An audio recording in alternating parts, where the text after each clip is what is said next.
leaving these green roof watersheds. Another attribute that we'll talk about today is insulation. We've got some temperature data from our green roof, but I will not talk about sound, extension of longevity of the roof membrane, urban heat island, or the beauty of the green roofs. So let's see.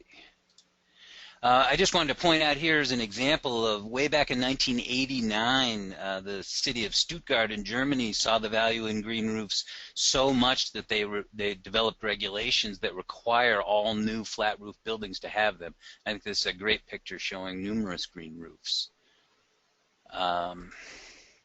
So we were pretty fortunate when we did a pretty green renovation of our 25-year-old building, and that we convinced the funding agencies and the university to give us to put a green roof on our building. And this is a picture of the top of the building from Google Earth before the green roof went in. And if you look closely, you can see the white lines basically delineate different watersheds that are on our green roof. So basically, instead of having a green roof, we have 8 separate green roofs, which allows us to do some research on the green roof.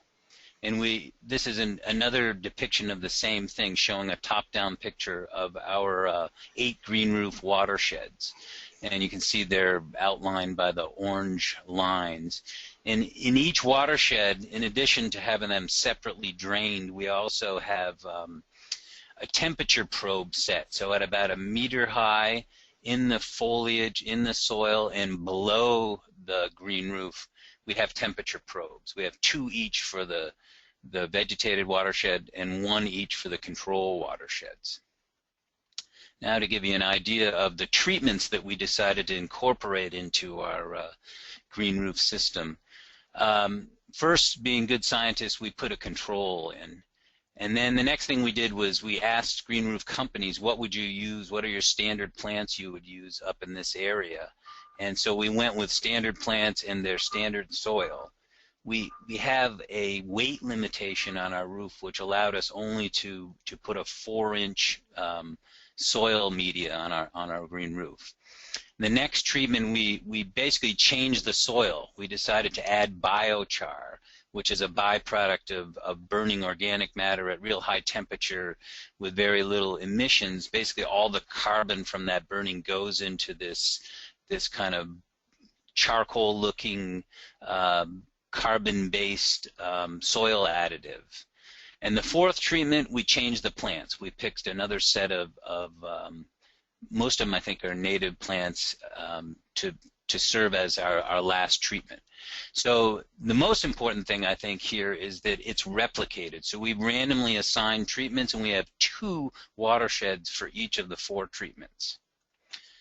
Just to give you an idea of the plants that we're using, when I say standard plants or conventional plants, they're mostly sedum. There's some chives and prickly pear at one time when we first started. And then the alternative plants were, as I said, mostly native plants.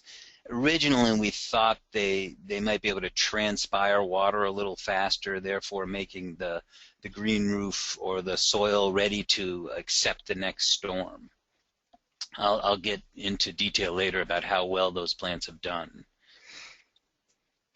This is just a typical, what do you call, extensive green roof, which basically is a tray system or very little soil because of weight restrictions on buildings that they're added to. But basically, you have the insulation for the roofing system, followed by decking and a membrane, and then a protective fabric that you put these trays of plants on. So as I said earlier, we were fortunate enough to have kind of 8 watersheds formed out of our green roof, and they did this by kind of sculpting the insulation that they put on our roof. So this is what it looked like before the green roof plants went on there, and then we actually had a student help throughout this whole process. Students even went down to the nursery in Connecticut and helped transplant seedlings. And then when they were ready to put on, which I think was October 2012, we had them shipped up here in semi-trucks, and they came in these pallets full of plants that were hoisted onto the green roof with a crane, and then individually each tray had to be placed in the proper watershed in order to make this work. I think there's somewhere around 850 trays on top of our roof. And this is kind of what it looked like after the trays were put down. So this picture is taken from one of the two control watersheds that do not have any vegetation on them. Okay, another thing that we have on the roof is a meteorological station to help us to measure the environment up there. It has air temperature, humidity, wind speed and direction, measures precipitation, photosynthetically active radiation, as well as total radiation. And in that same box, which you can see here, we have a data logger that also logs all the temperature data. I think we have 72 sensors up on the roof that measure temperature at different heights, as well as there's a couple of soil moisture probes in each watershed. And we also now have a video camera, a live video camera up on the roof. Okay, so I guess I better move along here. Just to show you what we measured, we have tipping buckets, which I'll show you in a second, that measure water volume and take water quality measurements. And then we analyze the water for for phosphorus, nitrate, ammonium, zinc, and copper. At least at this time, that's what we're analyzing them for. This is the tipping bucket system. Basically, all the water from a given watershed goes down through each of these pipes, and then we have a tipping bucket that every time it tips, the computer counts it and then records the time and number of tips. I'm going to click a little video here so you can see it in action during a high storm event. Hopefully it's going to work. So you can see the bucket tips on one side, fills up, tips on the other side, is recorded.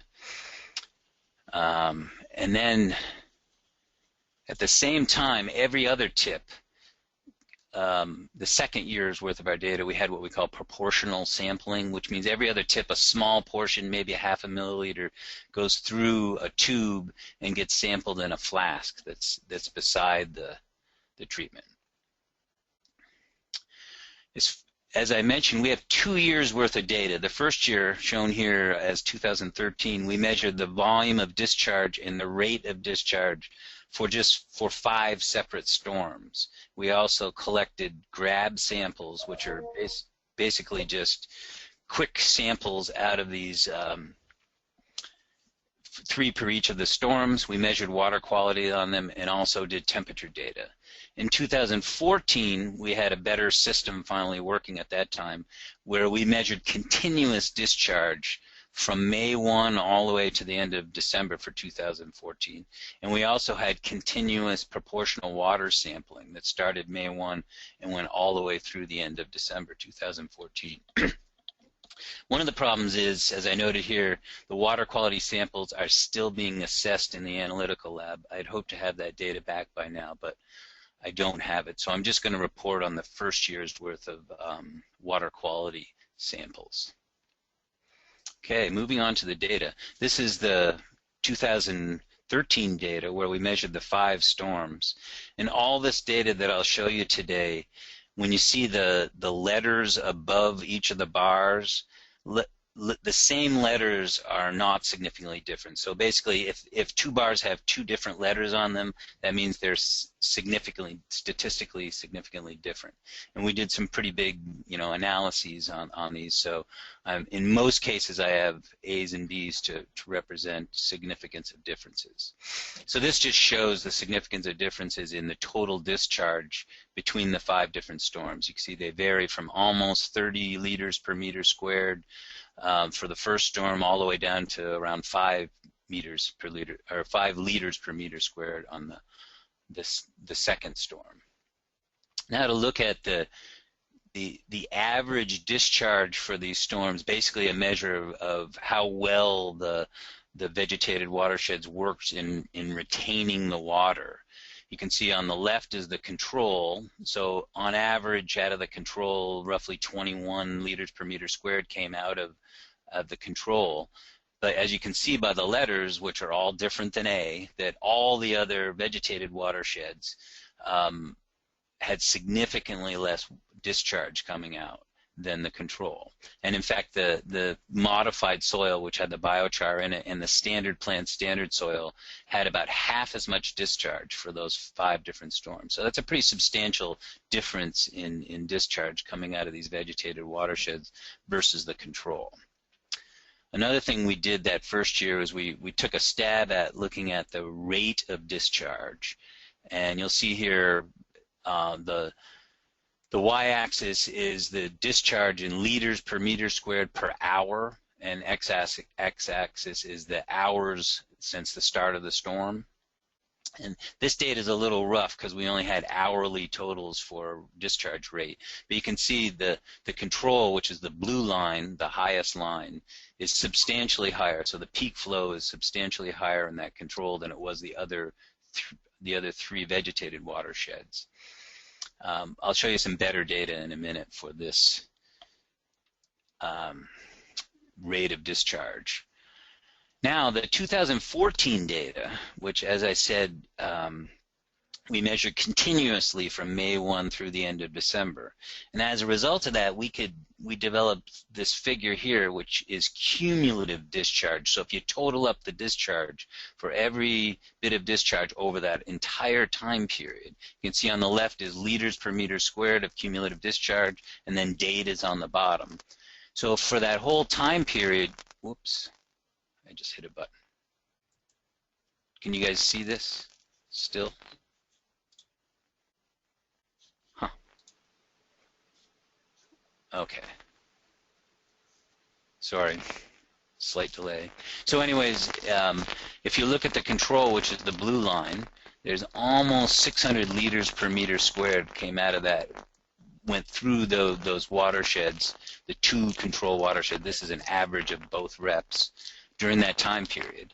And if you look at the other vegetated watersheds, they're considerably less. In fact, if you put them as a proportion of the control, the standard plant standard soil, similar to the previous year, had about 50% less discharge coming out during that entire period. So again, significant differences, which I'll show you in a second, as well as substantially different amounts. So roughly half as much water came out of the standard plant standard soil discharge.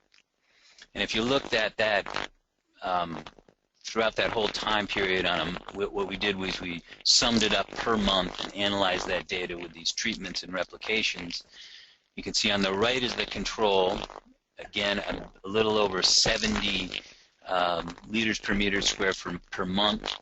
And then in the middle is the alternative plants and standard soil, which are significantly different because they have a different letter, roughly 25% less than the control. And you can see on the left the standard plants and standard soil has about half as much discharge. Again, significantly different this year, or the most recent year, from both the alternative plants and the standard plants with the biochar in it. So it's looking like the standard plants and standard soil does the best job of retaining water. Now we'll take another look at the rate of flow, peak rate of flow from a couple different storms. This I'm calling a low precipitation storm. And you can see here these are 5-minute totals, so it's much better data than the previous year. And you can see the again, blue line is the control, which peaks early and peaks very high, and then the other watersheds, I guess the standard plant standard soil comes in next. And they're much lower peaks, that obviously leading to much less water leaving to create erosion. And again, lower in general, peaking a little bit later than the control, and then discharging later, basically after the rain is done, they're still slowly discharging. So this is a low precipitation event. This next one is a moderate precipitation event. You can see the total peak flow was about 0.45 liters per meter squared per 5-minute period. And you can see again the huge difference between the amount of water and the peak flow timing of the control versus the vegetated watershed. So substantial differences. Those are both relatively low rate of precipitation. So the next one is a high rate of precipitation, which is dramatically different. You can see, again, the rate of precipitation is up to 2 liters per meter squared per 5-minute period, so 4 times higher than the moderate rate.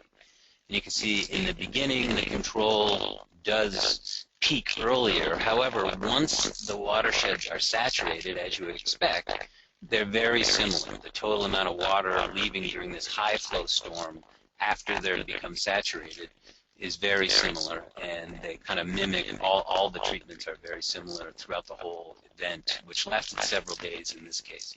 So you can see there's a big difference between the rate of precipitation. With low and moderate precipitation events, there's a big advantage to having a green roof in terms of not only the amount of peak flow, but the total amount of water leaving the watersheds. But in these high flow events, they're very similar once they've reached field capacity. Okay, this just shows them all on the same scale. You can see this is the scale for the high precipitation event. Again, I think you can clearly see the advantages to the green roof in both the low precipitation rate and the moderate, but then that advantage is lost once they become saturated.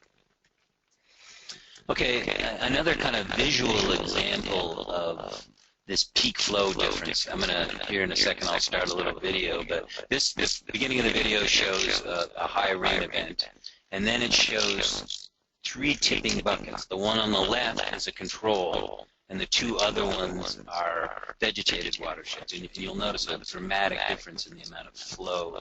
Let's see if I can get over here, between these watersheds. I guess there's no volume on this, but here's the 3 tipping buckets. Big flow rate on the control and hardly anything coming out of the vegetated watersheds. Just kind of a visual example of that, which is kind of neat. A lot of people enjoy watching the tipping buckets in our building. They're visible on the 3rd floor of the building by anybody in the hallways. Okay, moving on, I'm going to talk briefly about temperature and the advantages of the green roof. As you can see here, this is summer temperature. So an advantage would be keeping the roof cool, so we don't have to pay as much or use as much resources to air condition our building. So this shows the average weekly maximum temperature for the green roof treatments. And as you can see, the control on the right has the highest maximum, nearly 50 degrees C. And the other 3 treatments, the standard plants on the left and alternative plants, are next, roughly, I don't know, 14, 15 degrees cooler. And then the biochar soil, I don't know exactly why, but it seems to be able to keep the roof even cooler with about almost a 20-degree difference, 18, 20-degree difference in average weekly maximum temperatures. So there's some insulation advantage there. If you go to average weekly minimum temperatures, it's a little less intuitive. You can see the control minimum temperature is cooler. But the reason for that is the other watersheds, the other vegetated watersheds, are buffering this temperature more. So the control has nothing. There's no thermal mass on top of the roof, so it doesn't. It takes whatever minimum temperature is close to ambient at all times. But on average, this is the average weekly temperature under the treatments. You can see, again, the control is the warmest, the biochar is significantly the coolest, but similar to the alternative plants and the standard plants. Okay, now I'm going to go into winter temperatures. Again, the advantage here would be the green roof would provide some buffer between the cold outside temperatures and the roof. This is the average weekly minimum. So you can see the control on the right, minus 18 degrees or 19 degrees C, significantly colder than the other 3 treatments. And they're not significantly different from each other, the vegetated watersheds. If you go to average maximum, you can see the control maximum is 6-7 degrees with quite a bit of variability compared to the others, which are right around 0 because they're frozen and they keep that temperature advantage. You'll notice this figure does not have these. That's because the data big differences in variance, so I couldn't analyze that data. Hey, Gary? Yes? Can I interrupt you for a minute? Sure. We're getting some technical difficulties with your audio, and you're getting this strange echo. So one way to try to circumvent that is to try to get you to use your regular phone line to do the talking. Oh, okay. Yeah. See, I don't know what that number is. Okay. I can try that. Let me try that. Yeah, if you go to the registration, when you registered, you should have got an email back that has a call-in phone number on it. If you can try that number. Okay, here it is. And I'm going to change presentation to myself and have I'll give you a little break here to. Okay, sure. To do that, if you can try to mute your computer microphone so that we can't.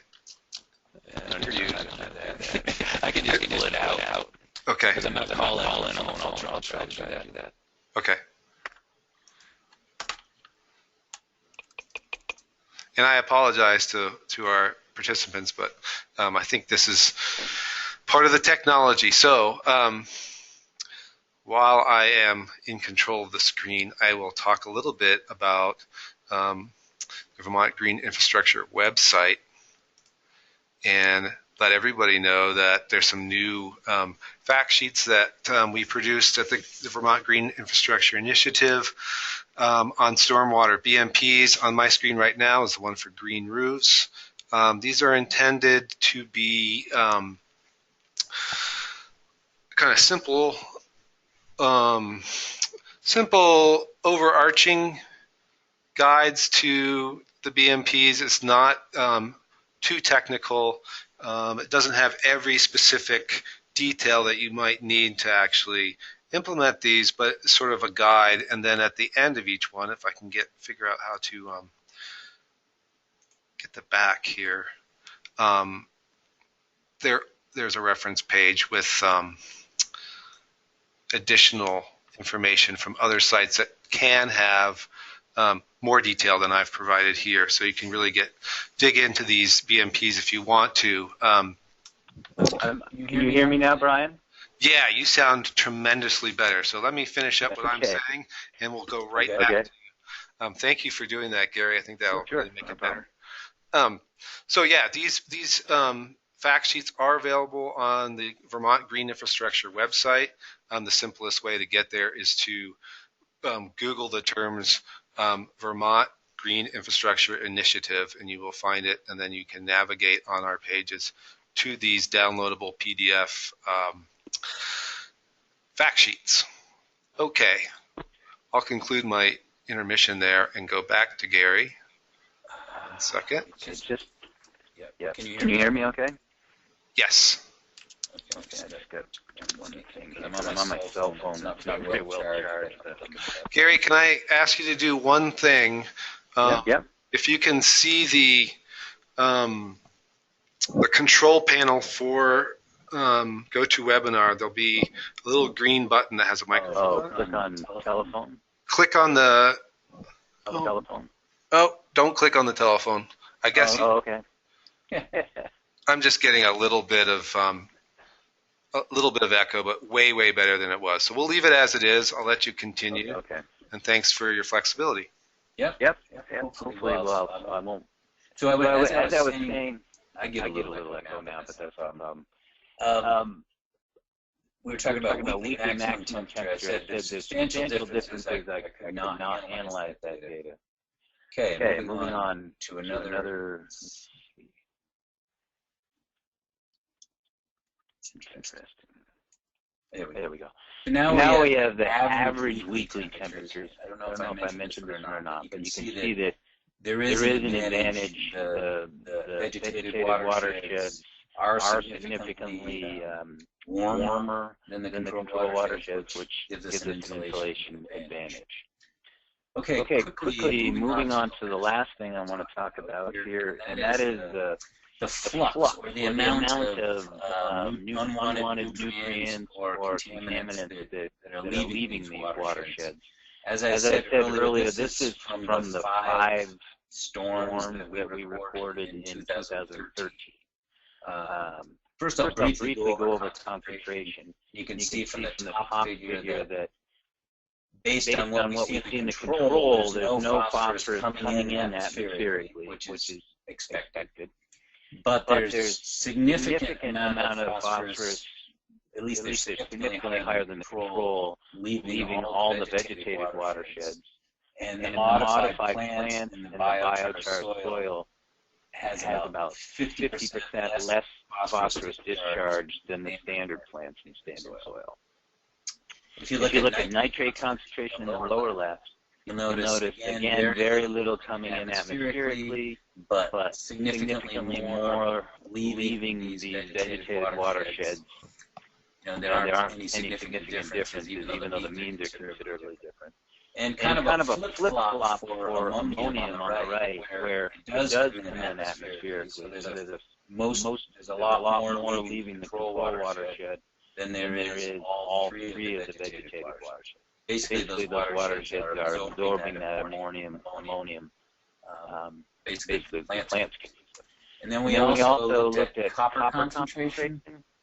We think this comes from, based on other studies, it comes from the soil. It isn't coming in atmospherically, as you can see, because there's none in the control. And it's about the same. I guess the modified plants have little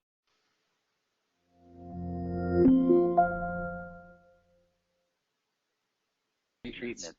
And we thought about this a fair bit. We finally concluded that the zinc is probably coming off from our we have a metal fence that's coated, and that's a zinc coating. And we also have some zinc in the grate for the drain. So that's where we think the zinc came from. Now we'll move on to the fluxes. So we basically take the discharge volume times the concentration gives the amount of the nutrient or contaminant actually leaving the green roofs.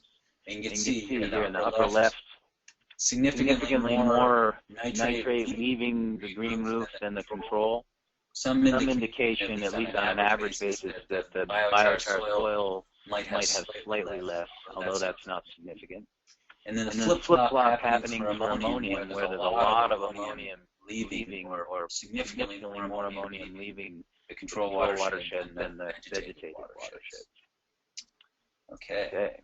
Phosphorus, which is one of the most important ones we're looking at.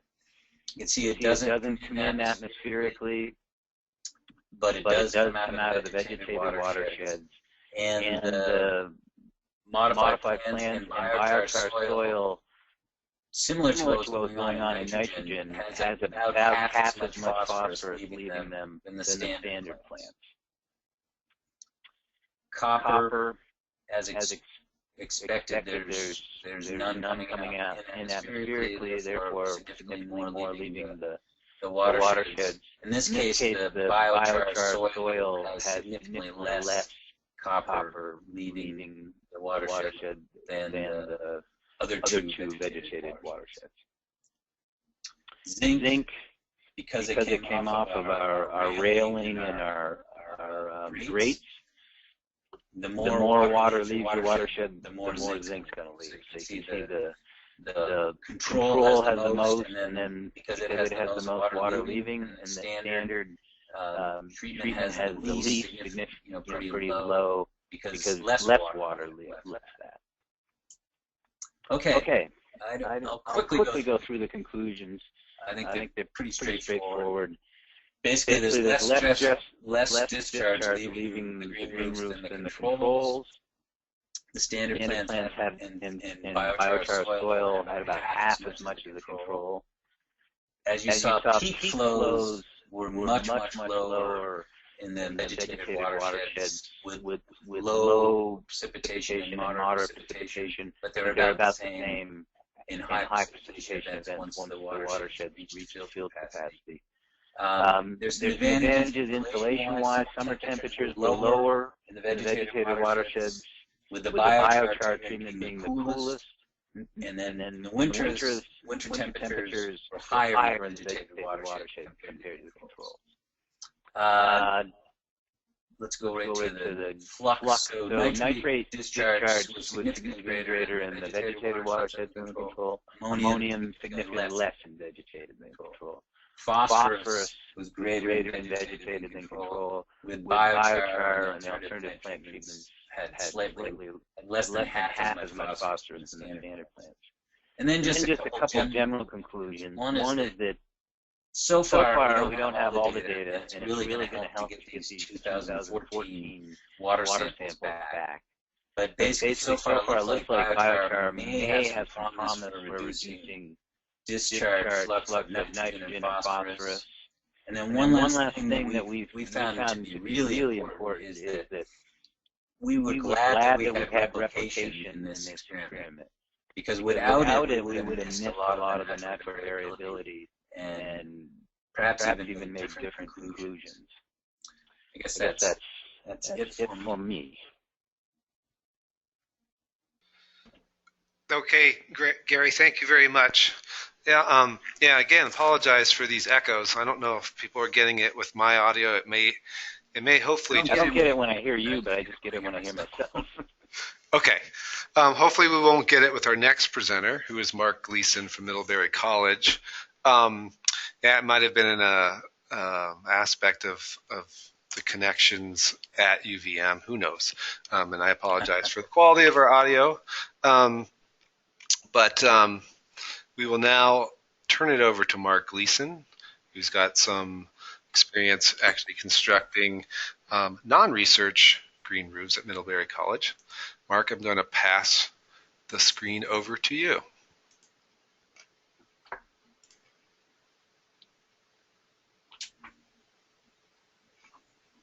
Great. Thank you, Gary. Thank you, Brian. And I am, as is Gary, happy to be here and interested in the subject for sure. My presentation is certainly less on the research side and more on the practical side. Middlebury College has 2 green roofs constructed about 10 years apart, and I talk about them. Both of these roofs were discussed early in the design of the building. They're both on new buildings on campus at the time. And moreover than anything else, they made aesthetic sense for their location on campus. Certainly the advantage of stormwater management was a factor. Protection of the waterproofing layer was a factor. And all the other things why you might construct a green roof were factors. But the overwhelming reason and rationale for us doing this was the aesthetic. So the first roof we did was on a dining hall at the Atwater Commons construction area, which is on the north end of campus. It's an intensive green roof that was installed. The building was built between 2002 and was completed in 2005. There was 2 residence halls and a dining hall as part of this construction project. It's about 10,000 square feet. The roof was installed on a roof deck, flood tested before the soil was placed on it. The soil was planted. And in this case, relatively early in at least the U.S. Experience with green roofs, soil was placed there, and then it was planted. The designer was Andrew Kogan Associates out of Philadelphia. And their vision for this was to have native grasses, native plants, so grasses and herbaceous forms, planted in various bands so that there was a three-dimensional aesthetic. It wasn't just a flat process, but it was there were various heights of grasses and materials. And for reasons I won't go into that are strictly construction related, we had various installers. Not something I'd recommend. So Atwater is, these are the residence halls, 2 residence halls, and this is the dining hall here. I'm assuming that folks can see my cursor. Brian, if you can confirm that, that would be helpful. Move your cursor, Mark. Yeah, we can see it. It does have a little bit of delay. Okay. So give it a little, kind of go slowly, but it does work. Okay, super. So this is the dining hall. It's oval shaped, and it's really an extension of the environment. This is a 3-dimensional model that the architect created for this space.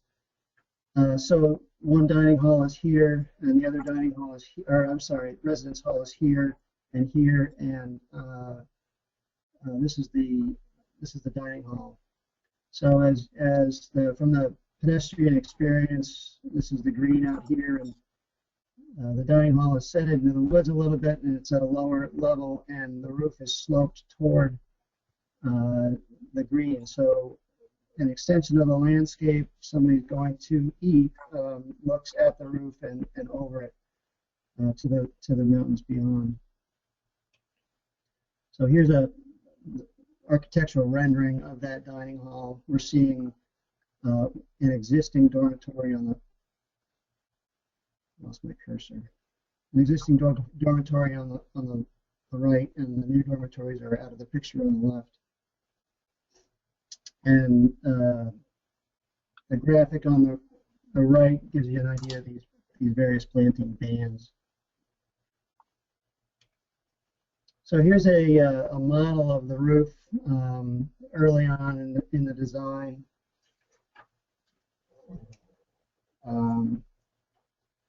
And from the bottom to the top, again, we had a composite deck on the Atwater dining hall, so it's concrete on metal deck. From that concrete up, there's a leveling layer, which is essentially a fabric material or waterproofing membrane, and I'll show pictures of all these through construction. A separation layer, and conservatively, we were concerned about roots getting into the membrane, so we had another membrane, which is kind of a sacrificial membrane on top of that, and then a drain board or insulation, 6 inches of rigid insulation. And then on top of that, so that's when the planting started, on top of that insulation. So there's another layer of a separation layer of fabric, a growing medium, which was ranged from 4 to 6 inches in some locations, 6 to 8 in other locations, and then our plant. And in some of these locations, we had mulch as well. So the native materials that were planted up there, species such as bearberry and juniper, switchgrasses, fescues. So there's an evergreen ground cover, a tall cover, and a short cover. And those were visible early on, and I think they're still more or less visible today. So here's the construction of the dining hall. This is late 2004. This portion of the project was a little bit behind schedule, but actually this has got to be summer of 2004. So you see the concrete deck, and it's sloping toward the pedestrian. This is along the approach path to the dining hall, and you can see the cold form steel that's creating a curve around the top. Another picture of the dining hall, and the structures on the top are superficial. They're there for a few skylights, and because it is a dining hall, we have exhaust hoods, and those hoods go inside these conical structures.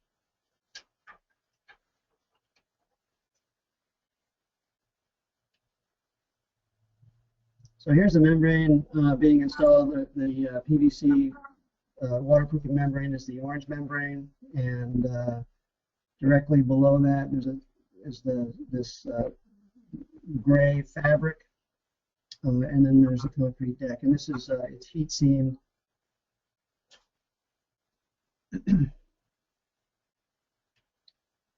And we go back to that. So they completed the whole roof with the orange membrane, and then it was flooded. So one thing about green roofs is once the soil's on top, and if you have a leak, it's very hard to find. So we were certainly concerned about that, and we flooded this roof and tested it. And because it's in its slope, we had to create temporary dams all along it and flood it, and so it was somewhat of a time-consuming process. So here's a picture of the roof in a few different stages. At the upper right is the tan protection membrane, and as you go down toward the lower left, you see the insulation. And at this point, the roofing membrane is on these conical structures. And this is the roof that's fully insulated, and it's got the membrane, the fabric on top. It's ready for soil. Actually, it's not quite ready for soil. The next step is to create these curves, essentially, all around the perimeter, where we had a separation steel band and gravel to keep the soil from migrating against the outside of the building. And here's a first placement of the soil. Because it's up on a roof, as Gary mentioned, it has to be craned up. Although here's the completed roof with all the soil, although it's not all the soil, but we're ready for planting here. This is the truck that this material came in. Certainly not your standard soil. It's an engineered product. There's the pile of it. So we planted initially some plants. You can see the white stripes there where we needed a little bit more material. The hoses are the irrigation system. So at this point, because we can no longer run anything on top of the roof, the soil was blown up on, which was a pretty arduous process. Again, you can see some of the plants in place, very sporadic. It was a bit of a challenge to get to this point. So again, pretty labor intensive to be blowing soil up on the roof. So we've got these hoses and so forth. Again, you can see that the white stripes represent the various planting bands during this process. And I think this was a pretty good learning experience for a lot of the contractor, the designer, and the college. I don't know if we'd do it this way again, frankly. So July 2005, this is how the roof looked. It is fully planted at this point. It is not established, nor is the landscape around the outside. As everybody here knows, it's really hard to grow grass in July in Vermont, which is why everything else is bare around it. So you can see where the mulch is. Here's a little bit better picture of it in the upper left there. You can see where the lighter areas represent mulch, and that's where the juniper and bearberries are. The darker areas represent where the grasses are. The upper portion of the roof is where the soil was a little thicker. We're looking for taller grasses. But at this point, it's planted, but it's certainly not established. And what I'd stress with this is that you have to be patient. It's not something that's done immediately.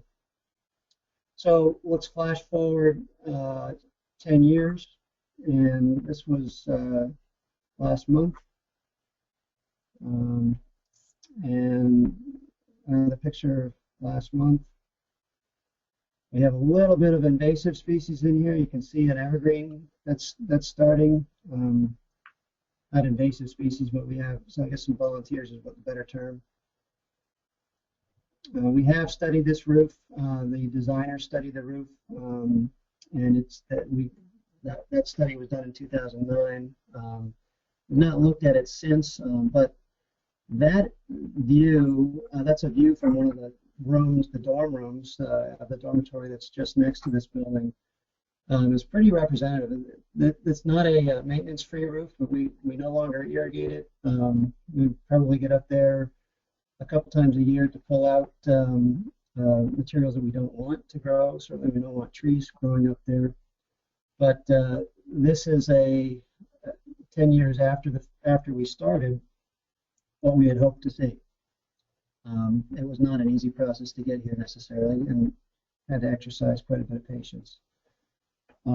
What you do notice, though, is that the distinctive bands identified in the design drawings and early on are kind of fading away. So that's the dining hall roof.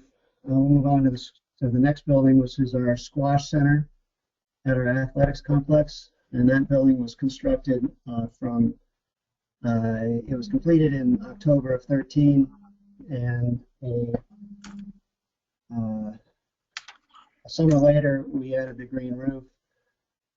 We had planned on putting a green roof on this building all along. We weren't sure that we would have the funding, so we held off on the roof, and that gave us some interesting discussions during construction. So it's an extensive roof, about 17,000 square feet. Again, it was installed about 10 months after occupancy. The buildup of this roof is a little bit different. There is no concrete deck. It's insulation, and there's a exterior sheathing and then the membrane. So what we did was we tested this. We had this tested with an infrared thermographic analysis looking for leaks, which is an interesting process. This took days to install versus weeks to install. The architect on the project was Architect Resources Cambridge, and this material is sedums, not native materials, but sedums from cuttings. The installer the flyer was widely out of American. So this is a picture of the athletics complex before we started construction. I think I've lost my cursor. Oh, there it is. Our field house, this is our hockey rink, and this is the natatorium. The squash center is going right here. Here's another model of the process, and this is all part of our recent athletics expansion, which included a new squash center, which is where my cursor is, and a new field house, which was dedicated just this past January. The building on the far right is a tennis center, which is not, there's no funding for that currently, but that's if and when that funding comes through, that's where this study identified it to go. So right where the cursor is now is a room called Kenyon Lounge, which is where it's a conference room, and it has a deck that looks out over the athletics fields to the east. And constructing this squash center immediately adjacent to that interrupted that view. So you go out on the deck there and look out onto the squash center roof. So here's another picture of this lounge. So looking out on a flat membrane roof from an aesthetic standpoint was really unappealing. Again, we didn't know if we had the money to do the roof at the start, so we held off on it. Thankfully, that money came through. So this is a picture of the squash center looking back toward the hockey rink, and another rendering of a squash center from a different angle. And here's a end of construction photo. This is October of 2013 or November of 2013. Another one. So I'm always amazed at the renderings that architects create before we put a shovel in the ground, how closely they can look to the real thing. So here's a picture of the roof. There's a skylight, which is what this dark rectangular shape represents.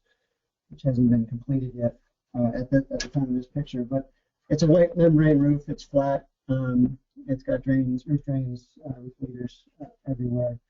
So that's the what the roof looked like all the way through the winter of 2013, 2014.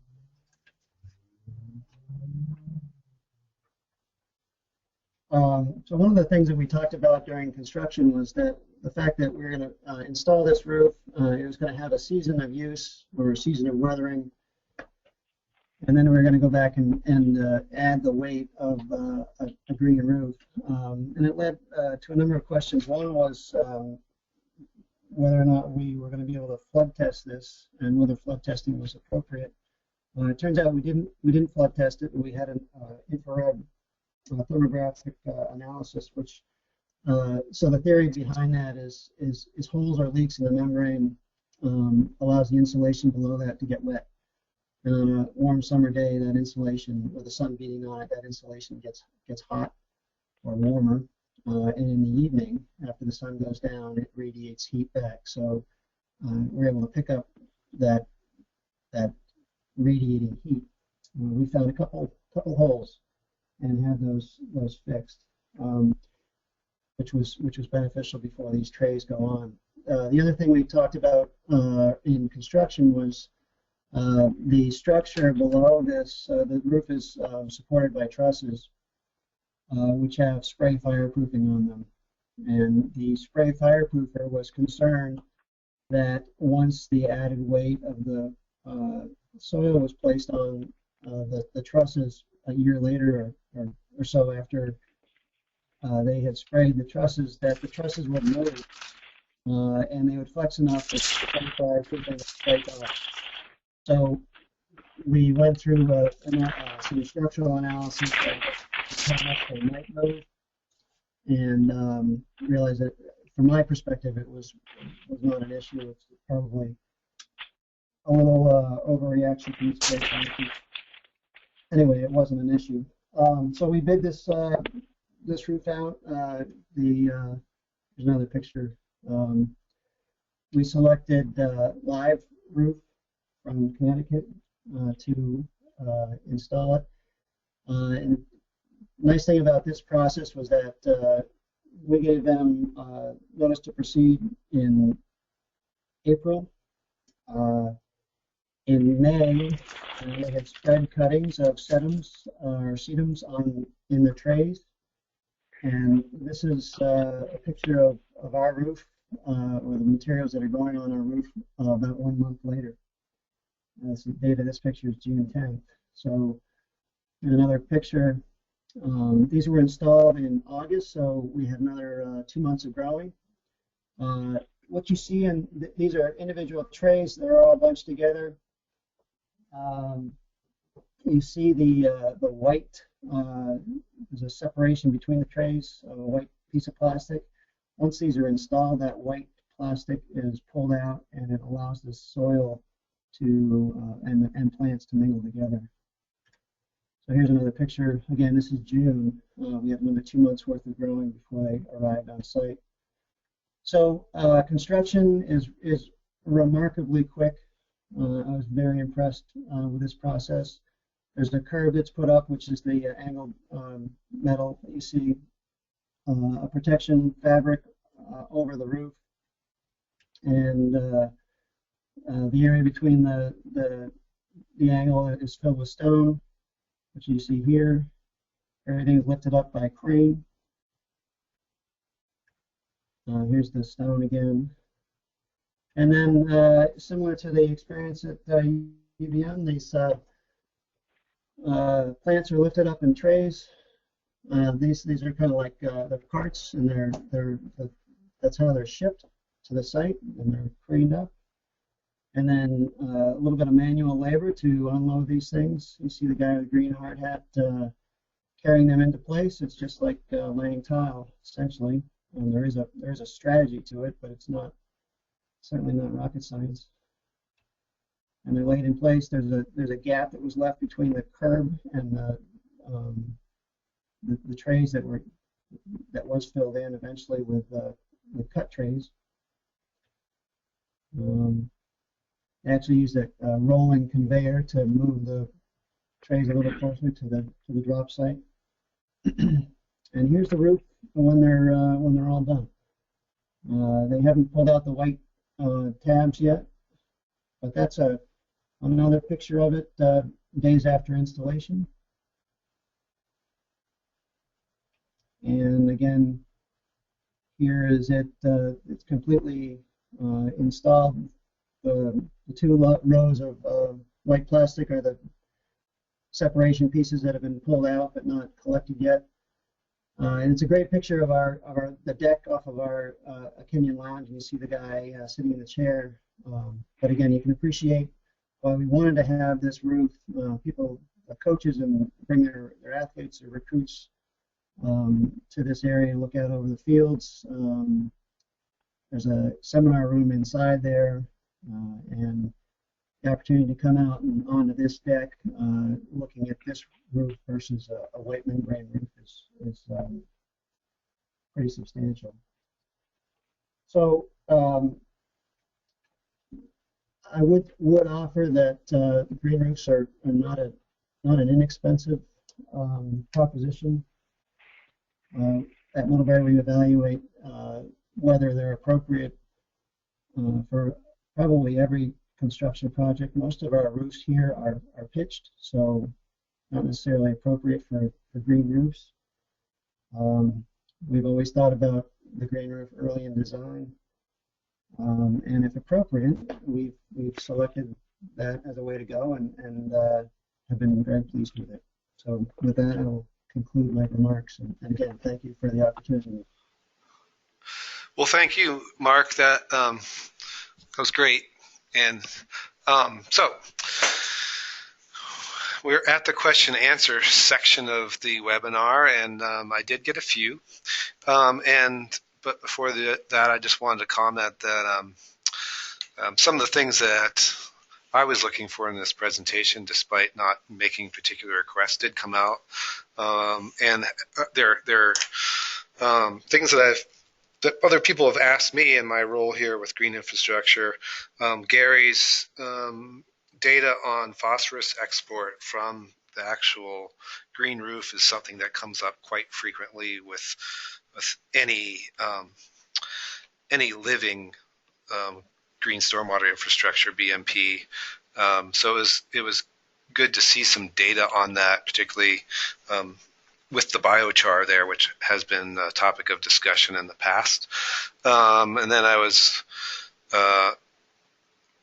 interested in the techniques, Mark, that you guys use to flood test and or thermographically test your roof. I think, yeah, I can't imagine trying to troubleshoot any of that with after it's planted. So I'm sure that's a really crucial step. And the aesthetics of these roofs are really striking to me. So a couple of questions, and I'll leave them to either one of you. Beth Haggart emailed me, and she is interested in sourcing relatively small quantities of planting media. She was asking about, and she's in Burlington, local sources of expanded shale or other green roof media. Do either of you have any comments or answers for her? I guess I'm not sure what local means, but the expanded shale we used for the Atwater dining hall roof came from Syracuse area. Okay. Yep. Yeah, I don't have anything to add to that. I don't know what their sources are. Okay. Yeah, Beth, maybe I did notice that that Mark did provide there was some information on the contractors used, so it may be a way to follow up with them and see if they have advice for sourcing materials. Yeah, and if Beth emails me, I can at least tell her where we got our green roof, and they might give you information about where to get the expanded shale. Okay, yeah, I'll connect you two after the webinar. And then a question that always comes up with regard to any green stormwater infrastructure work are the costs. And Mark, you alluded to it being expensive. Do you have any numbers or estimates for sort of costs for the two different types of roofs you had per square foot or anything like that? Yeah, I don't have relevant costs for the Atwater Dining Hall, but I do have costs for the squash center, and I think a range for the roof itself, the range of $16 to $18 a square foot is within reason for this tray system. That excludes the membrane, certainly. But it also importantly excludes the structure, which has to be a little bit beefier to accommodate the weight. Yeah. So I can add a little bit to that. So Mark, was that? Do you know how thick the soil was in that tray system? About 4 inches. Okay. Ours was retail was $15 a square foot. And we did add it. Our building was a 25-year-old building, and structurally it was able to handle 30 pounds per square foot of additional weight. So the 4-inch soil was about the maximum we could go with that. We were fortunate to get a break from the company of about $5 a square foot for research purposes. And again, that price does not include any installation, because we had 50 or 60 students that were moving the plants around. And I'm not sure, it didn't include the crane that we had to hire or the fabric that went underneath the trays. Okay, great. Those are good numbers, and like I said, that stuff comes up all the time, and certainly in talking about it, you can get as simple or as complex with lifetime costs and maintenance and all those things. And that's all stuff that, as we talk about the future of people adopting this stuff, it's important to make sure you incorporate all that thinking in before you do one of these projects, right? Yeah, I would hope that eventually there'd be some kind of reduction in stormwater fees or for buildings that have green roofs, that so you can prove you're producing half as much stormwater as you would without the green roof. You should get some kind of break on the stormwater fee. Yeah, that's a great point. And to that point, we at Vermont DEC will be finalizing, hopefully early next year, the newest Vermont Stormwater Management Manual, which prioritizes green infrastructure, BMPs, for stormwater management.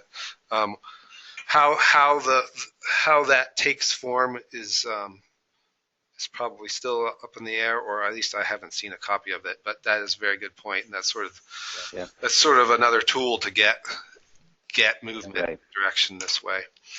Last question, is a simple one, and people are asking about the availability of your slides. So if you guys are okay with it, I can accept PowerPoint files and provide them on our website. If not, the YouTube video will be up on our website.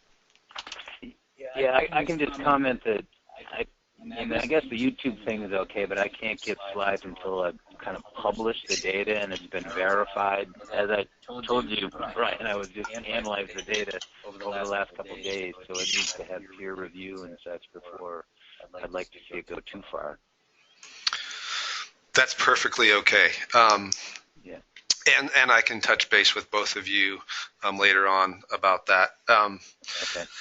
So just to follow up, I want to thank everyone for attending, and we did record the session. It will be on YouTube.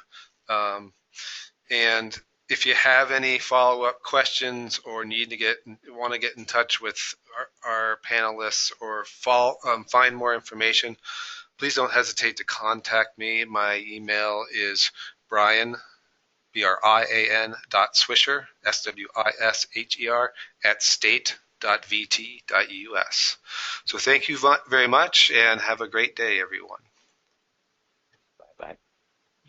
Bye now.